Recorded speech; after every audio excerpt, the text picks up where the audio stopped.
선한 사람 TV를 청하고 계시는 국내외에 계시는 성도 여러분, 주의 이름으로 문안 인사드립니다. 성경에서 가장 중요하게 취급되는 죄의 문제를 초보에서 중급, 고급으로 나누어서 말씀드립니다. 오늘은 자범죄의 두 종류라는 주제로 말씀드리겠습니다. 자범죄, actual sin, 내가 범하는 죄입니다. 자범죄를 두 종류로 분류할 수 있습니다. 첫째는 알고 짓는 죄, 고범죄와 둘째는 모르고 짓는 죄, 무지의 죄입니다.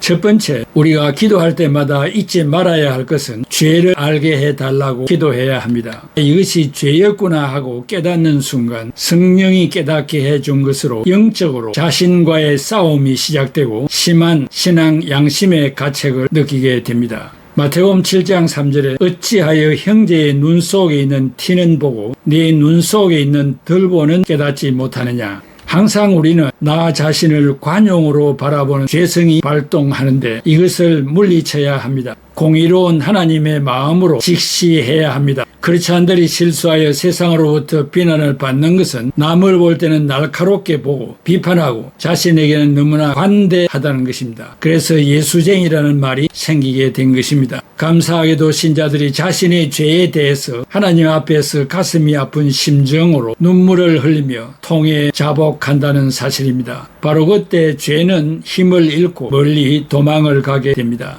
시편 6편 6절에 내가 탄식함으로 피곤하여 밤마다 눈물로 내 침상을 띄우며 내 요를 적시나이다. 시편 56편 8, 9절에 나의 유리함을 계수하셨사오니 나의 눈물을 주의 병에 담으소서. 이것이 주의 책에 기록되지 아니하였나이까. 내가 아뢰는 날에 내 원수들이 물러가리니 이것으로 하나님이 내 편이심을 내가 아나이다. 신자가 죄를 죄로 아는 순간 중생자의 위치에 다시 서게 되고 더 이상 토한 것을 먹지 않게 됩니다. 둘째, 항상 예수님을 가까이 하십시오. 죄성을 가진 죄인의 모습 그대로 주님의 말씀 앞에 서십시오. 바로 이때 내 가슴에 부딪혀오는 영의 음성을 듣게 될 것입니다. 그 영의 음성이 바로 하나님의 음성이기 때문입니다. 그러므로 범한 죄를 숨기려고 합리적인 변명이나 순간을 모면하려는 얄팍한 술책을 부리지 말고 사실 그대로 자백해야 합니다. 거짓은 거짓을 낳기 때문입니다. 중직자들도 다 그렇게 하는데요. 매일 찾아오는 죄와 싸우는 것이 너무나 힘이 들어요 말하는 성도가 있습니다. 또한 이런저런 죄는 이길 신앙이 없어서 자포자기하고 하나님의 말씀 앞에 당당히 서지 못하는 경우가 많이 있을 것입니다. 이런 정도의 죄에 대한 민감한 반응을 가진다면 분명히 중생자일 것이며 언젠가는 놀라운 신앙으로 승리하는 날이 올 것입니다.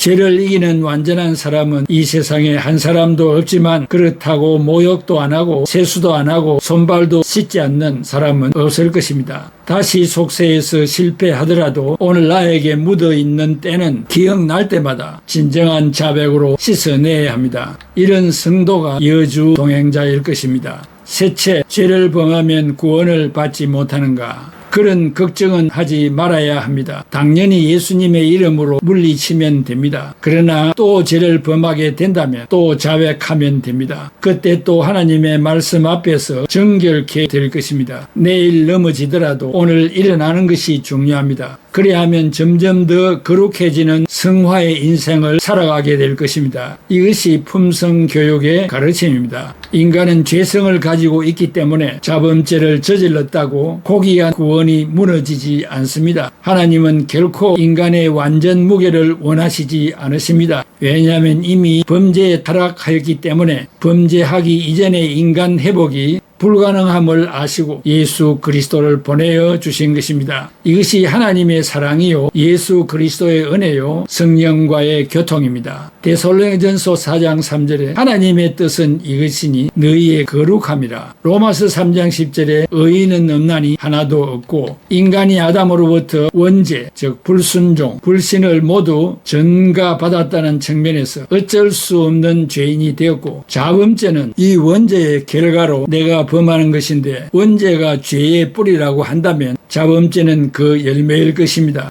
우리는 죄라는 나무에 뿌리를 두고 있으면서 죄의 열매를 맺으면서 살고 있습니다. 인간의 일평생이 죄로 얼룩져 있다고 해도 과언이 아닙니다. 네 번째, 죄의 열매는 무엇인가? 죄의 열매는 죄입니다. 죄인으로 출생한 모든 사람이 짓는 죄들인데 그 종류는 다양합니다. 미움, 시기, 다툼, 살인, 무지, 분노, 욕심, 타협, 대적, 간교, 자만, 배신 등입니다. 바울은 로마서 3장 10절에 의인은 없나니 하나도 없다고 하였습니다. 인간이 해결할 수 없는 죄를 예수 그리스도께서 해결해 주셨습니다. 그는 원죄와 자범죄를 출생부터 죽을 때까지 모두 해결해 주셨습니다. 성경에서 죄의 열매를 크게 6가지로 말합니다. 그 하나는 하나님과의 단절 상태. 죄로 말미암아 인간은 하나님과의 친밀한 관계가 두절되었습니다. 아담과 하와가 범죄 전에는 하나님과 대화하며 살았지만 범죄 이후 단절되었는데, 즉 에덴 동산에서 쫓겨난 것입니다. 그리하여 하나님을 아버지라 부를 수 없게 되었습니다.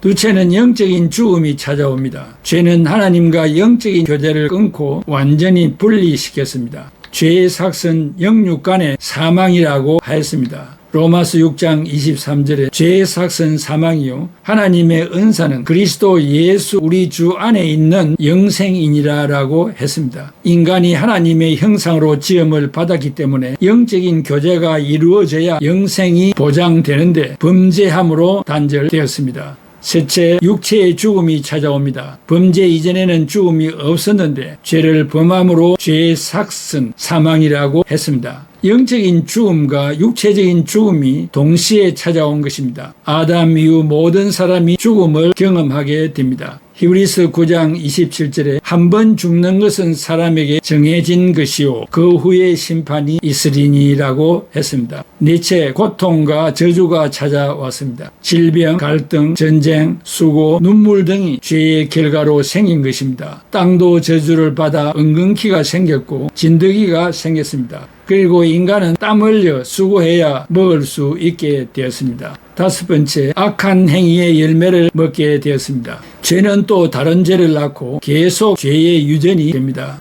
미움, 시기, 분쟁, 거짓말 등이 열매로 나타납니다. 이 모든 것들을 갈라디아서에서 육체의 일이라고 하였습니다. 갈라디아서 5장 19절에서 21절에 육체의 일은 분명하니 곧 음행과 더러운 것과 호색과 우상 숭배와 주술과 원수 맺는 것과 분쟁과 시기와 분냄과 당 짓는 것과 분열함과 이단과 투기와 술취함과 방탕함과 또 그와 같은 것들이라. 전에 너희에게 경계한 것 같이 경계하노니 이런 일을 하는 자들 하나님의 나라를 유업으로 받지 못할 것이요 라고 했습니다. 여섯 번째, 영원한 심판이 있습니다. 죄를 회개하지 않고 하나님을 거부하는 죄의 최종 결과는 무서운 심판입니다. 심판이 있으리니라고 히브리서 9장 27절에 말씀하였습니다. 반대로 하나님 중심으로 사는 자들에게는 성령의 열매가 맺힙니다. 갈라디아서 5장 22, 23절에 오직 성령의 열매는 사랑과 희락과 화평과 오래 참음과 자비와 양성과 충성과 온유와 절제라고 했습니다. 총 정리하면 죄의 열매는 하나님과의 분리와 죽음이며 성령의 열매는 하나님과 화목과 생명입니다. 신앙적으로 볼 때 창세기 3장에서 시작된 죄의 열매는 결국 죽음에 이르지만 예수 그리스도를 통한 구원은 그 죄의 결과를 그리스도를 믿는 믿음으로 그 죄를 용서받고 영원한 생명으로 인도한다고 가르칩니다. 이제 크게 여섯 번째, 죄의 처리 과정, 전가, 즉 imputation은 로마서 3장 21절에서 30절, 5장 1절에서 21절, 갈라디아서 3장 21절에서 22절에 기록되어 있습니다. 바울은 이렇게 외칩니다. 로마서 8장 33, 34절에 누가 하나님께서 택하신 자들을 고발하리요? 의롭다 하신 이는 하나님이시니 누가 정죄하리요? 죽으실 뿐 아니라 다시 살아나신 이는 그리스도 예수시니 그는 하나님 우편에 계신 자요 우리를 위하여 간구하시는 자시니라. 로마서 8장 1절에 그리스도 예수 안에 있는 자에게는 결코 정죄함이 없나니라. 존 켈빈은 인간은 전적으로 부패하였기 때문에 자신의 힘으로 결코 죄 문제를 해결할 수 없으며 공의의 하나님 앞에 설 수 없다. 그러므로 의로워지고 구원받기 위해서는 죄 없으신 그리스도의 의가 필요하다고 하였습니다. 다시 존 켈빈은 칭이 의롭다함에 대해서 하나님께서 예수 그리스도를 믿는 자에게 그리스도의 의를 전가함으로 그의 죄를 용서하시고 그를 의인으로 선언하시는 하나님의 은혜로운 법적 행위이다라고 했습니다. 그의 책 기독교 강요에서 사람이 믿음에 의해 의롭게 된다는 것은 행위의 의를 배제하고 믿음을 통해 그리스도의 의를 붙잡는 것이요, 그리스도의 의로 옷 입는 것이요, 하나님의 면전에서 죄인이 아닌 의로운 사람으로 나타나는 것이다 라고 하였습니다. 그러므로 칭의를 단순하게 생각하여 하나님이 무조건 받아주셨다 혹은 하나님께서 은혜로 우리를 의로운 사람으로 선언해 주시는 것으로 설명하려고 하지만 이 칭의는 고가의 죄의 용서와 그리스도의 십자가를 통한 의의 전가로 이루어진 것이기 때문에 그리스도의 의의 전가를 빼고 설명하면 안 됩니다. 로마서 3장 23절에 모든 사람이 죄를 범하였기 때문에 하나님의 영광에 이르지 못하였다고 했습니다. 그 결과로 이 땅에는 혼돈, 무질서 생겨났고 살인, 강도, 폭력, 질병 생겨 이 모든 것을 사람의 힘으로 해결하려는 것은 전적으로 불가능하다고 하였습니다. 그리하여 하나님께서 자신의 공의와 사랑을 동시에 충족시키기 위하여 아들 예수 그리스도를 세상에 보내주셨습니다. 예수 그리스도에게 인간의 죄를 전가시켜 인간의 죄값을 대신하여 죽게 하심으로 그리스도는 하나님에게 완전한 순종과 희생하여 죄에 대한 심판을 받으셨습니다. 그뿐만 아니라 우리가 불순종하고 거역했던 모든 율법을 우리 대신 온전하게 지키심으로 그를 믿는 자들이 온전하게 지킨 것과 같이 인정해 주시는 것입니다.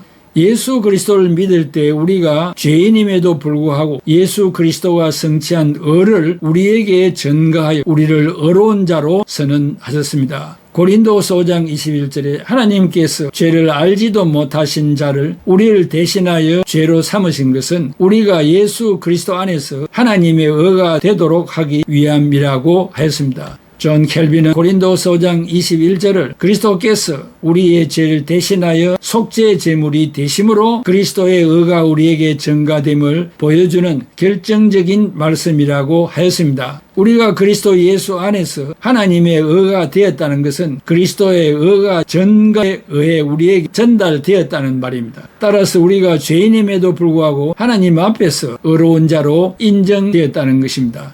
하나님의 의의 근거는 우리가 믿는 믿음의 대상인 예수 그리스도이시고 그리스도의 의를 우리의 의로 전가시키시는 분은 하나님이십니다. 하나님은 우리의 믿음을 통하여 믿음의 대상으로 우리에게 타깃을 맞추셨습니다. 구원은 전적으로 하나님이 거저 주시는 은혜의 선물을 통하여 이루어지는 것입니다. 인간의 죄를 예수 그리스도에게 전가하여 십자가에서 용서하셨고 예수 그리스도의 의를 하나님이 인간에게 전가해 주심으로 의인이 되었습니다. 마틴 루터는 말하기를 의는 어디에 있는가? 우리 안에 없고 그리스도 안에 있었다. 그것은 우리 밖 하나님 안에 있었다고 말하면서 그러한 의를 하나님이 인간에게 전가한 것이다라고 하였습니다. 비유를 들어 전가를 설명하면 우리가 그리스도의 의의 옷을 입은 상태입니다. 이 옷은 믿는 자의 모든 죄와 허물을 가리는 옷입니다. 예수님의 혼인잔치에 참석할 수 있는 예복과 같은 것입니다. 마태복음 22장 11절에서 14절 임금이 손님들을 보려 들어올세 거기서 예복을 입지 않는 한 사람을 보고 이르되 친구여 어찌하여 예복을 입지 않고 여기 들어왔느냐 하니 그가 아무 말도 못하거늘 임금이 사환들에게 말하되 그 손발을 묶어 바깥 어두운 데 내 던지라 거기서 슬피 울며 이를 갈게 되리라 하니라. 청함을 받은 자는 많되 택함을 받은 자는 적으니라 라고 했습니다.